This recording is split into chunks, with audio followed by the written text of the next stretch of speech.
ওল কচু। হুম। ছোটবেলায় এই ওল কচু পড়েছেন অনেকেই।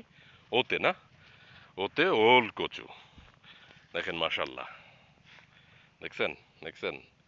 এবং খেজুর কিন্তু এগুলো সৌদি খেজুর না। এগুলো হচ্ছে সব আমাদের স্পেশাল খেজুর। হ্যাঁ, যেটা আসলেই স্পেশাল। এগুলো চারা নিতে পারেন।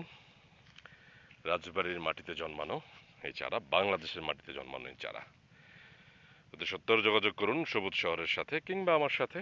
কৃষিবিদ সাব্বির সজীব আছি পরামর্শ প্রদানে, এবং আপনার যে কোনো ভিডিও ডকুমেন্টারি করতে যোগাযোগ করুন আমার সাথে বা আমার প্রতিষ্ঠানের সাথে। ভালো থাকবেন সবাই। তবে যাওয়ার আগে বলতে চাই, ইয়োল কচু আপনার বাড়ির আঙিনায় বা কোথাও দেখেন সুন্দর করে পরিষ্কার করছে, যদিও অপরিষ্কার কিছু আছে, এবং ওপাশে কিছু ফেক ভ্যারাইটি আছে প্রায় 8টা। যাদের চারা লাগবে অতি সত্বর বলবেন, ইনশাল্লাহ আমরা চারা দিতে পারবো। সবাই ভালো থাকবেন, সুস্থ থাকবেন। আল্লাহ ভরসা।